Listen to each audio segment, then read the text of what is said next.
Saudações, eu sou Fábio Gobara, diretor de sinistros da Decoval Seguros, e bem-vindos ao episódio 3 do Conexão Seguros. Conexão Seguros é uma iniciativa da Decoval Seguros que consiste numa série de bate-papos com especialistas para discutir temas que impactam economia e sociedade. Mais do que simples conversa sobre mercado e indústria, nós estamos aqui com uma proposta de construir soluções de longo prazo para o nosso país. O tema de hoje, desse episódio 3, Marco Legal de Seguros, mais precisamente, Lei número 15.040 de 2024, sancionada em dezembro do ano passado. Antes da gente entrar propriamente no tema, quero apresentar para vocês aqui o nosso convidado de hoje, Felipe Bastos. Uma grande satisfação recebê-lo aqui, um amigo pessoal, uma das grandes mentes pensantes aí do nosso mercado, e acho que absolutamente apropriado para tratar desse tema com a gente. Antes de você falar um pouco também, Felipe, deixa eu só fazer uma breve introdução do seu currículo. Bacharel em Direito pela Universidade do Estado do Rio de Janeiro, a UERJ, e mestre em Direito, graduado com honras acadêmicas pela University of Virginia School of Law, dos Estados Unidos. Possui outros diplomas de MBA e pós-graduação. O Felipe também leciona regularmente em diversas instituições, incluindo a Pontifícia Universidade Católica do Rio de Janeiro, que é a PUC-Rio, e a Escola de Negócios e Seguros ENS. Ali a gente é colega. O Felipe também é sócio e head de seguros e resseguros no FAS Advogados, escritório que atua em associação com o CMS, maior escritório de advocacia da Europa e um dos maiores do mundo, com presença em 49 países e mais de 80 cidades. Feitas as apresentações aqui, Felipe, a gente está aqui para tratar de um tema que ele já está relativamente batido. Trata-se somente do tema mais importante do ano aqui na nossa indústria de seguros e resseguro, e o nosso desafio aqui vai ser a gente trazer um pouco de alguns temas que fujam preferencialmente do lugar comum, mas não tem jeito da gente começar o tema sem trazer um breve histórico. Quando a gente fala aí da nova lei de seguros, ou do Marco Legal de Seguros, é uma lei que foi sancionada em 2024, mas se a gente pega somente o ano da lei, parece que não é um tema tão antigo. E aqui, se a gente for remontar todo o histórico de projetos de lei que vieram a culminar na nova lei, estamos falando ali do primeiro texto elaborado já pouco depois da entrada em vigor do Código Civil, que aconteceu em 2002. Então, o tema ele já vem sendo longamente discutido, não é uma iniciativa nova. Sim, houve alguns momentos em que tinha uma preocupação de mercado, acho que até que das bancas de advocacia, de todo mundo que assessora, não só seguradoras como as asseguradoras, em relação a atualidade do texto que seria sancionado sob forma de lei. Bastante coisa mudou, né, nesses anos todos aí de discussão, e até que a gente chegasse nesse texto atual.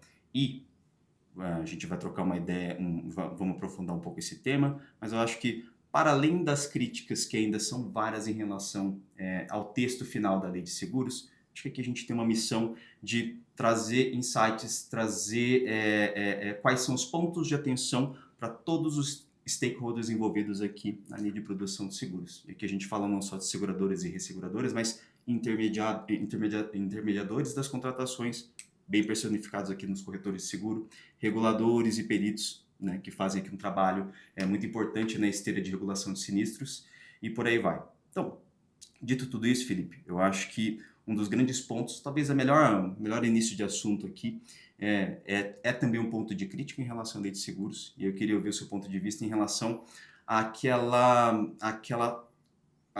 a gente tem hoje uma lei que ela aglomera, que ela conjuga o tratamento único, lembrando que a nova lei ela vai revogar a parte do Código Civil que trata especificamente de seguros e alguns dispositivos do Decreto-Lei 73 de 66 que falam sobre contratação de seguros, mas essa lei ela trata de uma forma geral, de uma forma unívoca, tanto os seguros massificados, hoje regulados ali pela circular SUSEP 621 de 2022 e os seguros de grandes riscos aí, que são objeto da resolução do CNSP número 407.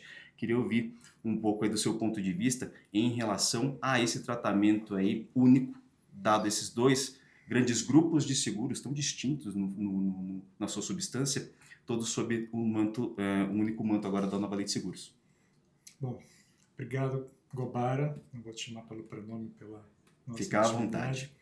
Um prazer estar aqui com você, participando desse episódio. Espero poder contribuir um pouquinho com insights, pelo menos com benchmark, com informações que a gente tem obtido de mercado. feito inúmeras apresentações para diversos players do mercado de seguros, seguradoras, corretores de seguros, corretores de resseguros, resseguradores no Brasil, no exterior, e a gente aprende muito com essas interações, ouvindo, enfim, a primeira mão, quais são as principais preocupações que esses diversos participantes, né, esses diversos agentes econômicos têm expressado a respeito da lei. Enfim, a lei, no seu balanço geral, ela tem vários pontos positivos e tem, de fato, alguns pontos de crítica relevantes. E você tocou num ponto de abertura que talvez tenha sido objeto de, talvez, das principais críticas iniciais da lei, não específica, por assim dizer, porque, em virtude do tempo de tramitação dessa lei, foram 20 anos de tramitação, a lei foi sendo alterada estruturalmente diversas vezes, mas eu diria que a sua filosofia original ela permanece. É a filosofia original do projeto de lei que foi, enfim, inicialmente colocado lá pelo então deputado federal José Eduardo Cardoso, e que de fato dava um tratamento e continua a dar um tratamento uniforme ao contrato de seguros, um tratamento único ao contrato de seguros, sem com isso apanhar algumas inovações regulatórias que foram acontecendo no nosso arcabouço, eu diria principalmente nos últimos 7 anos. Perfeito. E a Circular 621, como a Resolução 407, que foram objeto de consulta pública prévia, muitas discussões com o mercado à época, foram bastante aplaudidas pelo mercado, pelos operadores de direito, justamente porque diferenciava o tratamento dos seguros chamados de grandes riscos e que, enfim, em diversas jurisdições do mundo também já tem um tratamento legislativo próprio, tem uma disciplina apartada dos seguros que não são de grandes riscos e que aqui no jargão securitário a gente chama de massificado. Mesmo em outros países você tem seguros, digamos, voltado para o mercado consumidor e os seguros que não atendem esse mercado, essa relação de consumo propriamente dito. Enfim, e a nova lei de seguros ela não diferencia de fato essas duas grandes classes de contratantes de seguros. Certo. Enfim, a gente vai ter que se adaptar a isso. A rigor, muita gente discute, bom, mas e a 407? 407 vai cair? De fato, ela acaba sendo, de fato, objeto até de muita crítica pelos grandes defensores da lei, por quem esteve por detrás até da própria redação do texto de lei, mas a gente tem que lidar prospectivamente, né, com a lei. Então, o novo marco, a nova lei de seguros, ela vai sofrer naturalmente a influência também do Código de Defesa do Consumidor. Não tenho dúvida. Então, acho que se hoje, ou pelo menos nos últimos anos, a gente vinha convivendo com uma distinção de mercado, retratada na Resolução 407 e na Circular 621, que diferenciava grandes riscos de massificado, a gente vai passar a tratar, e de certa forma a gente já tinha isso um pouco, mas eu acho que vai precisar ser melhor decantado, do contrato de seguros que vai combinar o novo marco legal, a Lei 15.040, com o Código de Defesa do Consumidor, do contrato de seguros que não vai atrair a sua aplicação, a aplicação do Código de Defesa do Consumidor, os seus princípios e regras que também são protetivos ao consumidor. Então, eu acredito que você vai ter, de fato, um tratamento ainda, talvez não tão apartado quanto é o tratamento de grandes riscos à luz da 407 versus o massificado, mas você vai ter, sim, como traçar uma diferenciação a partir da aplicabilidade ou não do Código de Defesa do Consumidor para o tipo de relação que se estabeleça. E eu acredito que o Superior Tribunal de Justiça, os nossos tribunais vão ter um papel muito relevante em efetivamente avaliar a aplicabilidade do Código de Defesa do Consumidor também a partir da nova lei. De novo, vai ter que dialogar com o Código de Defesa do Consumidor para os seguros, não diria massificados, mas os massificados fatalmente se incluem nessa categoria de relação de consumo, e não aplicar para os seguros que a gente costumava chamar de grandes riscos, que agora vão ser os seguros, digamos, gerais. E que, por sua vez, podem ter aplicação supletiva também de outras regras do Código Civil, da relação entre iguais, da relação mais simétrica, mais paritária e, inclusive, das modificações que o Código Civil sofreu a partir da Lei da Liberdade Econômica, por exemplo, que também preconiza uma menor intervenção estatal, menor intervenção do juiz na interpretação dos contratos. Então, acho que vão surgir dois arcabouços. O arcabouço formado pela combinação da nova Lei de Seguros mais Código de Defesa do Consumidor, que é um arcabouço nitidamente vocacionado a ser mais protetivo, e o arcabouço da nova Lei de Seguros, combinado supletivamente com naquilo em que a nova lei for silente, Código Civil, que inclui também as regras, inclusive regras de hermenêutica que são mais paritárias, da proteção econômica, de maior segurança e estabilidade das relações e etc. Então, que de certa forma já estavam também ali muito infundidos na Resolução 407. Perfeito. Aliás, Felipe, hoje a gente está de cenário novo, e aí, para não perder o hábito, eu acabo esquecendo de pedir para o pessoal seguir a gente nas redes sociais. Então, antes da gente seguir, não esqueçam de seguir @DecovalSeguros. Esse podcast, esse vídeo, ele vai estar disponível aí no YouTube. Posteriormente, fiquem à vontade para compartilhar para todo mundo aí que tiver alguma curiosidade sobre o tema aí, da nova lei de seguros, para que a gente possa trabalhar aí na construção de uma indústria efetivamente calcada nos princípios que devem seguir fundamentalmente qualquer tipo de contratação entre partes que estão de boa fé. Seguros não deve ser diferente. A gente está falando de um tipo de contrato que ele tem uma função social muito específica, muito valorável. E aí, talvez um ponto aqui, Felipe, continuando com o nosso bate-papo, e pensando também nessa ausência de distinção, ao menos no aspecto positivo da coisa, né? Não está textualmente colocado isso, mas existe uma distinção, não existe essa distinção entre aquilo que seriam seguros contratados por pessoas físicas e por pessoas jurídicas, talvez até por uma questão, e a gente sempre diz isso, né, no nosso mercado, que o Brasil e, acho que de forma geral, a sociedade brasileira não tem ainda muito claro, ou não tem como relevante a contratação do seguro em si.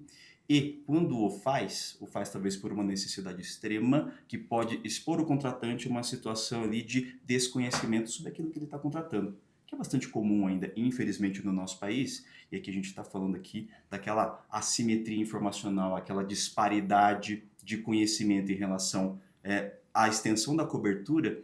E aqui, Felipe, acho que a gente também pode abrir um parênteses aqui para o aspecto de que essa disparidade de informação também pode ser prejudicial à seguradora. E aqui a gente está falando da seleção adversa, né, do moral hazard. E aí a gente pode entrar para um segundo tema que eu acho que também é fundamental, e a gente já trocou algumas ideias a respeito disso. Quando a gente está falando de análise de risco, de seleção de risco pela seguradora, seleção talvez não seja uma palavra legal, porque parece que a gente faz uma escolha não por critérios técnicos e republicanos, mas vamos falar então de subscrição de riscos. Quando a gente faz subscrição de riscos, acho que um elemento fundamental é a prestação completa e transparente de informações em relação àquele risco. E a gente tem um tema que fala-se pouco ainda, a meu ver, eu gostaria que fosse mais falado isso no mercado, mas a gente tem aqui o aspecto do questionário de risco, né? Quer dizer, todo aquele conjunto de perguntas e de informações que a seguradora dirige ao corretor de seguros ou ao contratante de forma direta, né, para que ela possa ter a dimensão exata daquilo que ela vai estar garantindo, para que assim ela possa identificar se aquele risco é viável para ela dentro dos guidelines de subscrição, das políticas de subscrição, eventualmente até dos riscos excluídos a nível de resseguro, né, e mais do que isso, que ela possa precificar adequadamente. Então, quando a gente fala aqui do questionário de risco, a gente está falando de um momento que ele é anterior à contratação, a fase pré-contratual. E eu queria entender um pouco como é que é a sua visão em relação a esses aspectos das informações, que não apenas aquilo que o segurado deve prestar de informação, mas eventualmente aquilo que ele deixa de prestar, não necessariamente de má fé. Qual é o impacto que isso poderia trazer para a seguradora já num momento mais avançado, né? Que é aquele momento que a gente espera que não aconteça, mas que a seguradora tem que estar preparada, que é um eventual sinistro. Bom, a nova lei, o novo marco, ele dá um protagonismo muito maior a questionário de risco. Então, ele não era tratado com tanta centralidade assim no nosso arcabouço anterior. É interessante porque então ele faz essa opção, que é uma opção muito prática, né, em utilizar o instrumento do questionário e a partir dele também atribuir deveres e responsabilidades não apenas para a seguradora, mas também para o potencial segurado e para o intermediário. Porque, enfim, a lei é muito clara de que essas três partes precisam agir com boa fé e lealdade nessa fase pré-contratual de prestação de informações. Então, ao mesmo tempo que a lei estabelece que no questionário o segurado, ou melhor, o proponente ou potencial segurado, ele precisa revelar os fatos que lhe pareçam importantes para subscrição do risco e para precificação desse risco por parte da seguradora. A lei também é muito clara ao estabelecer um dever da seguradora de alertar, de advertir o segurado a respeito de quais informações são essas que são importantes que sejam reveladas para a fase de subscrição de risco. Então, enfim, existe sempre essa tensão, não tem jeito, né? A simetria de informação, especificamente em relação ao risco daquela pessoa que está propondo o seguro, que vai ser o segurado no futuro, e, naturalmente, um conjunto gigantesco de informações, dados estatísticos, dados de mercado, dados históricos que a seguradora possua, inclusive em relação a que tipos de sinistros são mais comuns. Então, naturalmente, com esse papel mais relevante que o questionário vai passar a ter expressamente previsto na lei na contratação de seguro, é de todo recomendável que as seguradoras revisem com muito cuidado as perguntas que são dirigidas aos segurados. E não só aos segurados, eu acho que também aqui tem um outro detalhe interessante. Em determinados ramos de seguros, é muito comum que o corretor tenha um papel extremamente relevante, não apenas em esclarecer também o conteúdo dos questionários, mas é prática, em alguns ramos, de o corretor usar o seu próprio questionário de risco. Bem lembrado.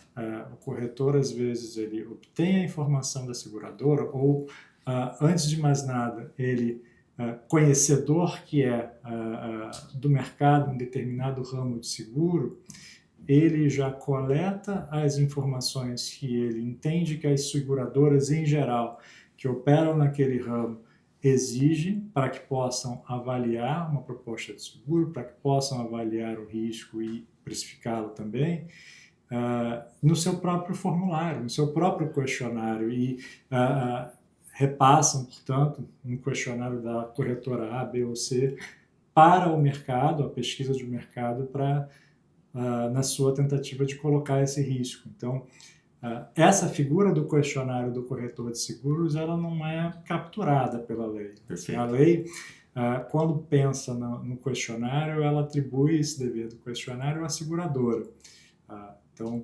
E traz responsabilidades, assim como traz outras responsabilidades para o corretor de seguros também. Então, surge aí uma dúvida relevante de até que ponto, dado que o questionário e a lei parte desse modelo, desse paradigma de que o questionário ele é um instrumento da seguradora, sob o controle da seguradora para obter as informações, extrair do proponente, se o questionário do corretor de seguros também ele vai suprir, e até que ponto, se por acaso faltar ali alguma informação relevante, alguma informação que deixou de ser prestada porque não constava numa pergunta ou no questionário do corretor ou da seguradora, até que ponto isso prejudicaria ou não a seguradora ou o segurado, que não foram, digamos, os pais daquele questionário, né? A lei, ela claramente faz uma opção de privilegiar a cobertura tanto quanto possível. Então, de maneira que a omissão de uma informação na fase pré-contratual, Assim como, por exemplo, é o tratamento do agravamento do risco já na fase contratual, se ambos os fenômenos acontecerem sem uma intenção dolosa por parte do segurado, o resultado é conservar o contrato de seguro tanto quanto possível, permitindo a seguradora, no caso de agravamento, até cobrar um prêmio adicional, e esse prêmio, se não passar de 10%, pode ser pago pelo segurado, ou a seguradora pode deixar a relação em hipóteses extraordinárias, quando, por exemplo, ela provar que não é tecnicamente possível prover aquela cobertura, ou não sendo, enfim, no caso do agravamento, uma circunstância que ela habitualmente cobriria. Isso até, aliás, leva a um outro aspecto muito importante nessa fase de preparação das seguradoras para a entrada em vigor da nova lei, que é o que significa uma cobertura não ser tecnicamente possível, porque esse é um conceito que a lei não explica. Sem dúvida. Ela não é tecnicamente possível por quê? Porque o ressegurador não te dá um respaldo um contrato de resseguro. Ela não é tecnicamente possível por quê? Porque a sua nota técnica atuarial não prevê aquele tipo de cobertura. Então, acho que esse elemento tecnicamente possível, até para que não se torne um ônus insuportável para a seguradora, ele vai ter que ser avaliado à luz dessas ferramentas também que são comuns no mercado segurador. Eu diria até, primordialmente, a nota técnica atuarial pode passar a ter um papel muito mais relevante do que ela tem hoje em dia, em discriminar no sentido de diferenciar quais são os riscos passíveis de cobertura dentro daquele modelo de seguro que a seguradora pretende comercializar e por isso deposita na SUSEP o seu modelo de clausulado, o seu modelo de nota técnica atuarial. Então, ali, quando fala em tecnicamente possível, para mim, tende a remeter a esses aspectos técnicos, mais técnicos do que jurídicos, da colocação do seguro, da subscrição do risco e dos aspectos atuariais que estão embutidos nessa atividade. Então, a nota técnica atuarial, creio eu, vai passar também a desenvolver um papel muitíssimo mais importante, pode servir, inclusive, de prova para que a seguradora se defenda e se escuse de dar cobertura a um risco agravado ou a uma circunstância que tenha sido omitido na fase pré-contratual, omitido de maneira culposa por parte do proponente que virou segurado. Excelentes pontos, Felipe. Inclusive, lembrando que risco, para efeito aqui de ser a matéria-prima com a qual a indústria de seguros trabalha, não é algo que permanece estanque desde o momento que você emite a pólice até o final da vigência da pólice, no caso de novo sinistro. Então, para nós que estamos aqui na indústria, a gente passa pelas áreas de subscrição e de sinistros, né? E eu tive aqui a sorte de poder ter um momento em cada uma dessas pontas aqui da vida útil do produto, são fotografias completamente distintas, né? Então, justamente porque o risco em si ele é quase como um elemento vivo, um elemento que ele se desenvolve de maneira orgânica, a própria lei hoje ela traz ali, vamos dizer, um bufferzinho, né? Um espaço, um limite dentro do qual a cobertura de seguro ela ainda permanece válida, ainda que ocorram circunstâncias que possam caracterizar agravamento do risco. E aqui, naturalmente, que a gente não está falando do agravamento de risco provocado pelo segurado, em que daí, objetivamente, a gente tem uma circunstância que isenta de responsabilidade de seguradora.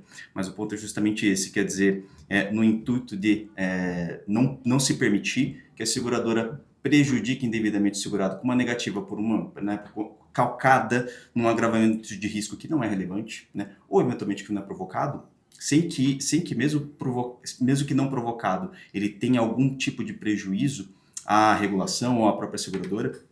Parece que as seguradoras elas vão ter que ser dirigentes nesse tipo aí de condução, como já gosto de pensar que elas são, né? Quer dizer, não estamos falando aqui necessariamente de uma lei que ela vem para corrigir mercado, para corrigir condutas, mas eu acho que é para deixar claro muito daquilo que já se aplicava por força de jurisprudência, né, Felipe? Não dá para a gente esquecer.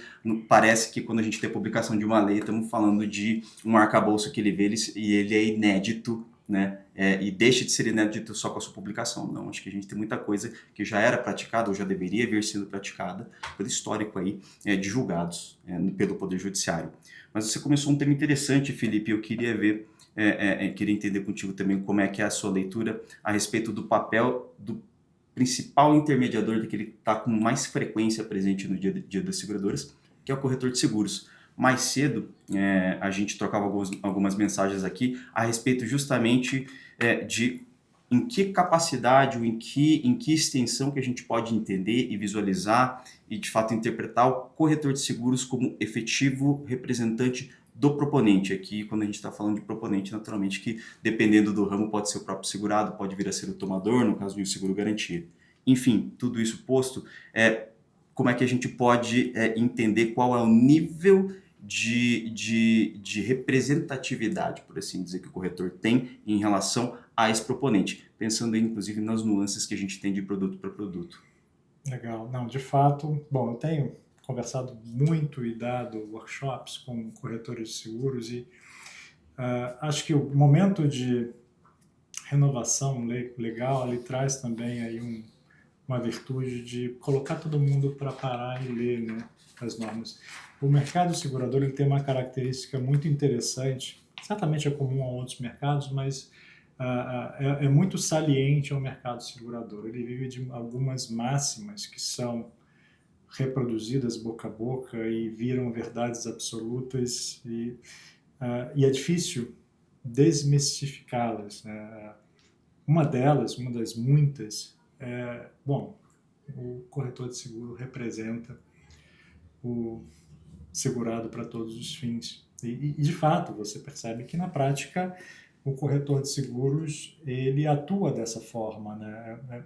É muito infrequente, por exemplo, que a seguradora tenha o acesso direto ao cliente do corretor de seguros, ao segurado, sem essa intermediação quase que mandatória do corretor de seguros. Historicamente é assim, né? Historicamente é assim, é muito raro você, no Brasil, ter a situação de uma colocação direta do contrato de seguro, a ponto de, conversando no mercado com pessoas que não são advogados, muita gente acha que não é nem possível. Muita gente fala, não pode, né? Exatamente. São um desses dogmas que, na verdade, nunca foram verdade. Você pode ter a contratação direta, mas realmente é raro e não é recomendável. Não é recomendável no mundo inteiro porque o seguro é um produto que tem a sua complexidade e você precisa de um intermediário profissional, especializado, gabaritado, conhecedor, experiente, que possa traduzir essas nuances para o cliente. A nova lei de seguros, ela não resolve completamente a questão da representação, mas ela menciona que na formação do contrato de seguros, o corretor pode representar o seu cliente na forma da lei. E aí dúvidas surgem, várias a partir daí. Bom, ele pode representar na forma da lei? Bom, mas o papel do corretor de seguros não se esgota na lei, da nova lei de seguros, do novo marco legal. A profissão do corretor de seguros tem também uma lei própria, o próprio Decreto-Lei 7366 também disciplina a atuação do corretor de seguros. Bem lembrado. Então, fica a dúvida. Bom, quando a lei fala em representar o proponente, o segurado, na formação do contrato, por que ele fala só na formação do contrato? A gente está falando de uma relação que ela se estende durante toda a vida do contrato, inclusive na fase pós-contratual. O que isso quer dizer? Enfim, a gente já percebe quem tem defendido que, por exemplo, a expressão na forma da lei está ali para sugerir que não há propriamente uma representação e que essa representação dependeria fundamentalmente da emissão de um instrumento de mandato. Particularmente, eu tenho algumas reticências com com relação a essa visão, porque eu acho que, pelo menos na formação do contrato, me parece que a representação está dada pela lei, e pela lei de seguros, em conjugação, naturalmente, com esses outros diplomas legais, com o Decreto 7366, com a lei que rege a própria profissão do corretor de seguros, mas fica aí também, de qualquer forma, a lacuna. Tá, e em relação às outras muitas fases do contrato de seguro, né? Renovação do contrato, ou um aviso de sinistro, cobrança de prêmio, enfim, são muitas as interações que a seguradora tem com o corretor de seguros, a ponto de, na grande maioria das vezes, de fato, não existir um contato direto em nenhuma dessas fases entre o segurado e a seguradora. Então, ao mesmo tempo, a nova lei de seguros traz uma série de responsabilidades novas, são inéditas do ponto de vista do direito positivo para o corretor, como, por exemplo, de que o corretor ele tem o dever de transmitir ao seu cliente segurado, portanto, informações e documentos que lhe sejam compartilhados em até 5 dias úteis.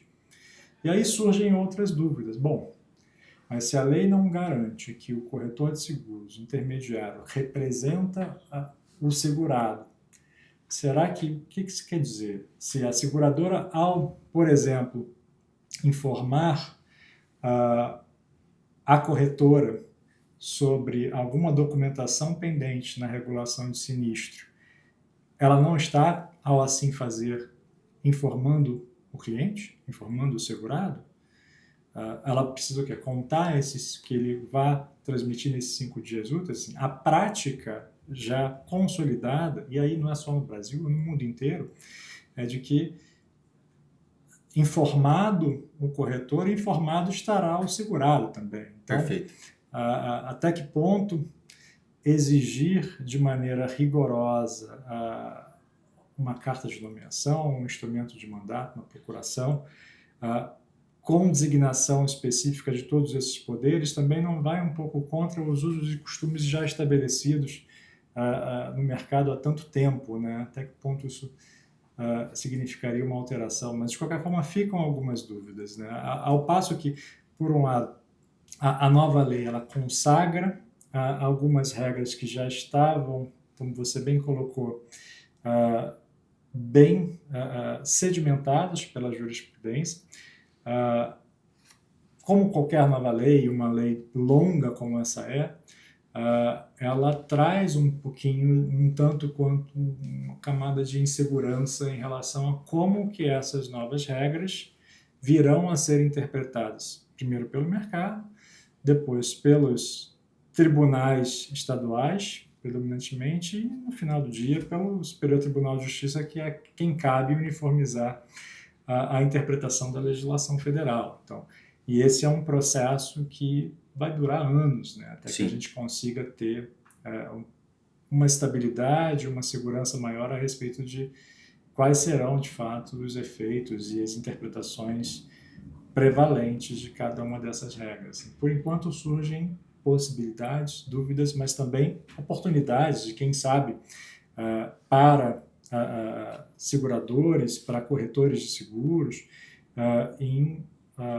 melhor organizar as suas práticas para que não sejam apanhados no futuro com nenhum tipo de surpresa. Então, quem sabe, pode ser um diferencial para o corretor de seguros colocar sempre o seu modelo de carta de nomeação para a seguradora. Acho que formalizar determinadas práticas dá segurança jurídica para as duas partes, não faz mal a ninguém, eu acho que até ajuda a melhor estruturar o negócio e mostra profissionalismo para todo mundo. Então, e o mercado segurador, seja aqui em Londres e historicamente sempre foi muito marcado por essa boa-fé, por muita confiança, por agir às vezes no fio do bigode, no relacionamento, na credibilidade, mas o que a gente puder aproveitar a entrada em vigor da nova lei para organizar determinadas práticas, formalizar determinados documentos, talvez um tanto melhor. Então, assim, uma recomendação é que, diante desses espaços de possíveis incertezas, procurem elaborar os seus instrumentos de mandato, as suas cartas de nomeação, para que não deixem brechas para que amanhã possam surgir interpretações discrepantes e que fujam, digamos, dos usos e costumes já muito estabelecidos no mercado segurador.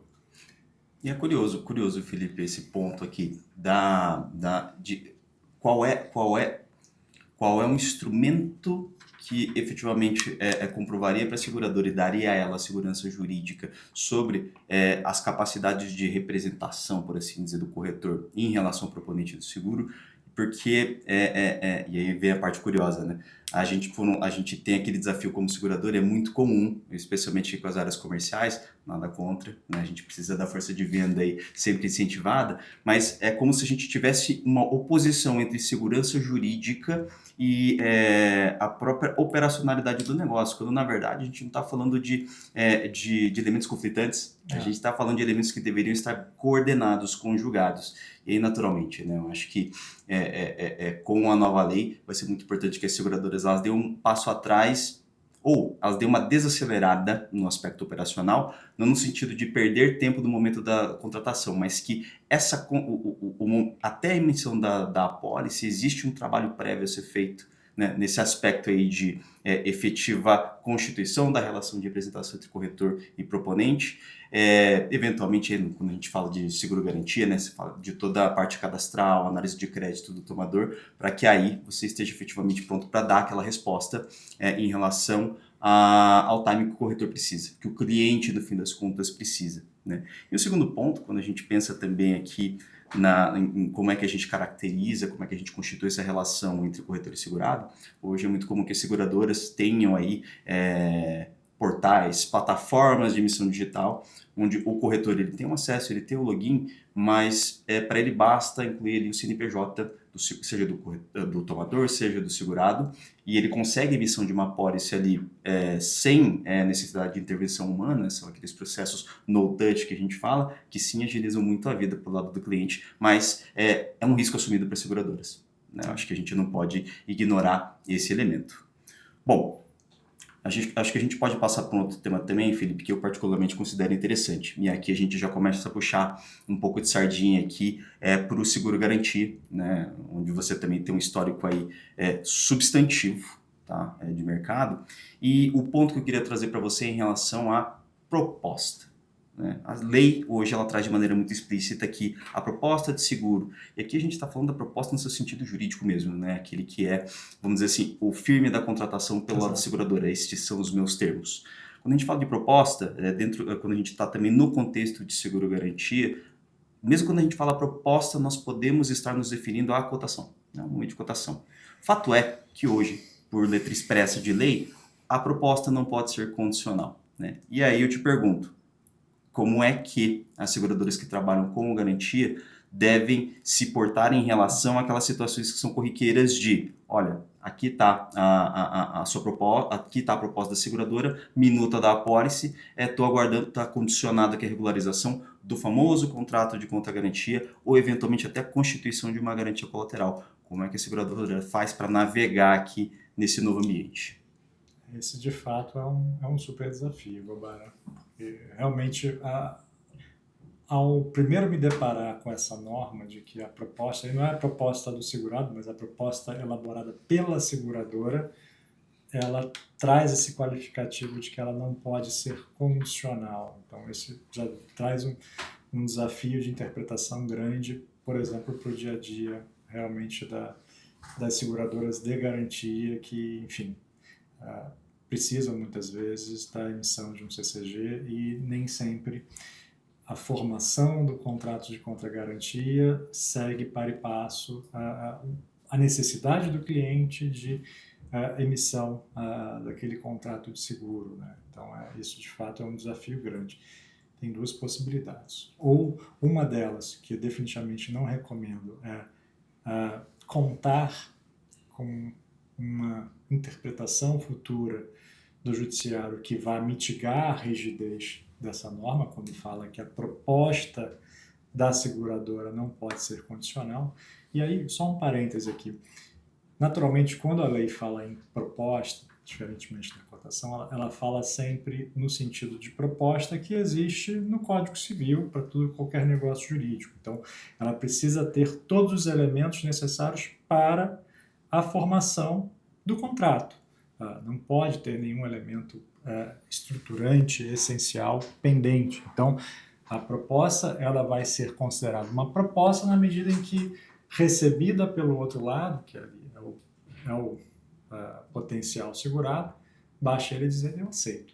Antes que você tenha todos os elementos, você não tem propriamente uma proposta. Pode ter um pedido de cotação, você pode ter, enfim, algum outro instrumento dentro desse item, dentro desse processo de formação contratual, mas ainda não é uma proposta. No caso do garantia, a recomendação ideal, e aí de novo é um desafio para a área operacional, como a nova lei não trata, por exemplo, do contrato de garantia, aliás, tampouco a SUSEP e as autoridades de seguros se metem no contrato de contra-garantia, porque isso vai da relação interna entre a seguradora e o tomador, o ideal seria inverter um pouquinho essa lógica. Então, buscar priorizar temporalmente a celebração do contrato de contra-garantia e apresentar a proposta do contrato de seguros já com contra-garantia devidamente equacionado. Acho que essa seria a maneira, que não é nada simples do ponto de vista operacional, eu admito, mas do ponto de vista eminentemente jurídico, de você evitar qualquer tipo de embaraço para amanhã, eventualmente, seguindo a dinâmica atual.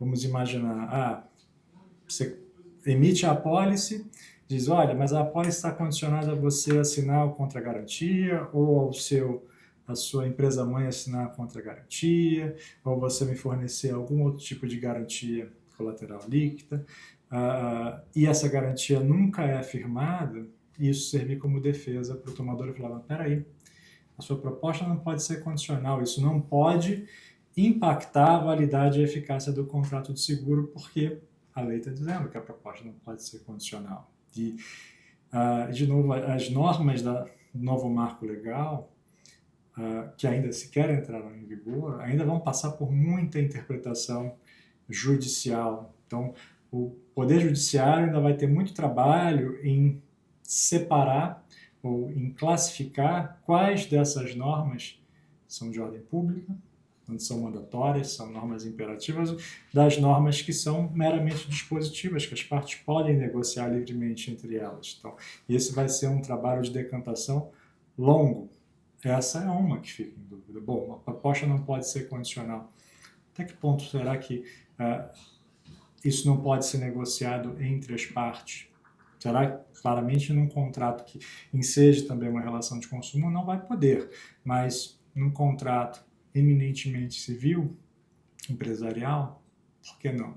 Enfim, são discussões que a gente ainda vai enfrentar bastante no futuro. Perfeito, perfeito. Estamos chegando à conclusão até, Felipe, que são tantos temas aqui interessantes que a gente não vai ter solução de imediato, que a gente vai depender aí de enfrentar casos concretos. Felipe, a gente já está no finalzinho aqui do nosso bate-papo. Veja que 45 minutos, uma hora, passa muito rápido. Vou te dar um desafio aqui. Eu queria só, para a gente não deixar de falar um pouquinho de sinistros, que é a nossa zona de atuação principal, mas pensando naquele aspecto de que a lei hoje ela traz de forma expressa que, uma vez que a seguradora negue uma cobertura no plano da regulação administrativa, ela não pode inovar em relação a ser negativa, inclusive em seara judicial, né? Quer dizer, se o segurado eventualmente ajuiza uma ação para poder cobrar aquela indenização que ele entende devida, mas que foi negada pela seguradora, como é que a seguradora faz para poder chegar aqui com substância sem, vamos dizer assim, esconder cartas na manga? Bom, esse talvez seja um dos maiores desafios que a nova lei traz, né, para as seguradoras. Que bom que eu te dei poucos minutos para tratar disso, né? Bom, enfim. Novamente, você pode ser pragmático e tentar evitar as dores de cabeça dessa norma, que impede a inovação, mesmo na esfera judicial, portanto, na ação judicial. E com isso, investir para melhor qualificar o seu trabalho de regulação e de liquidação de sinistro. Então, isso vai exigir, de fato, um investimento maior para a maior parte das seguradoras. A Daicoval Seguros eu sei que sempre fez isso, então acho que para eles muda muito pouco, mas é importante que, de fato, o relatório de regulação, a carta de negativos, seja ela parcial ou total, ela seja a mais completa possível. Então, esgote, na medida do possível, os fundamentos para esse posicionamento que a seguradora expressa perante o segurado, sem prejuízo, naturalmente surgindo fatos novos, surgindo documentos novos, essa inovação vai ser possível e, para além disso, obviamente existe uma discussão jurídica latente, mas que virá à tona a respeito da constitucionalidade dessa norma. Enfim, evidentemente, as seguradoras que se virem numa posição de poder ou de precisar inovar nos fundamentos de uma disputa judicial acabarão fazendo ao argumento de que essa é uma norma inconstitucional e que a sua inconstitucionalidade deverá ser declarada no bojo daquele processo pelo juízo singular. Então, no caso de um controle difuso de inconstitucionalidade, assim, possivelmente pode surgir aí algum pedido de inconstitucionalidade, uma ação direta de inconstitucionalidade, num regime de controle diferenciado, mas, no caso concreto, pode ser necessário também formular esse pedido de inconstitucionalidade com base, enfim, em argumentos que eu acho que são bastante robustos e que naturalmente vão precisar ser bem amadurecidos, de cerceamento do direito de defesa, inafastabilidade da prestação jurisdicional, acesso à justiça,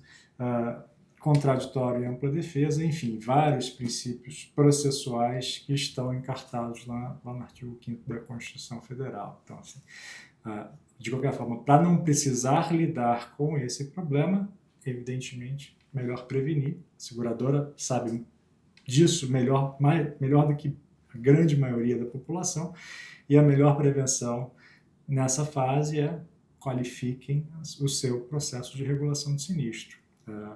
Enfim, fazendo aqui um jabá, talvez pensando no risco judicial que as negativas possam vir a ter, algumas regulações que não costumavam ter a participação de pessoas com a nossa formação como advogados, talvez possam vir a ter, a contribuir com peritos, com reguladores técnicos, regulações de property, regulações de riscos de engenharia e outras tantas que são eminentemente técnicas, mas na parte especificamente relacionada também à comunicação de uma negativa de cobertura, eu diria, bastante recomendável que aquilo também passe por um filtro, uma análise. Mas só para concluir, então, eu acho que a melhor maneira de lidar com isso e evitar esse problema no futuro, e fatalmente essa é uma questão que será enfrentada, diria que pelo mercado, além de poder ser enfrentada no caso individual, mas também pelo mercado como um todo,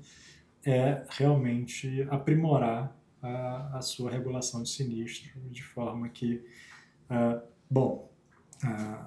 os seus fundamentos sejam mais sólidos, mais robustos, mais completos.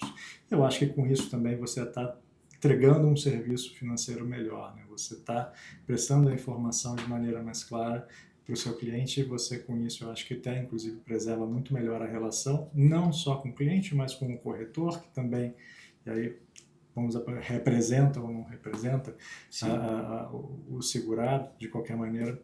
Acho que o fluxo, a comunicação é a chave do negócio. Acho que quanto melhor você justificar, fundamentar a sua negativa de sinistro, maiores são as chances de você também preservar o relacionamento e o atendimento com o seu cliente.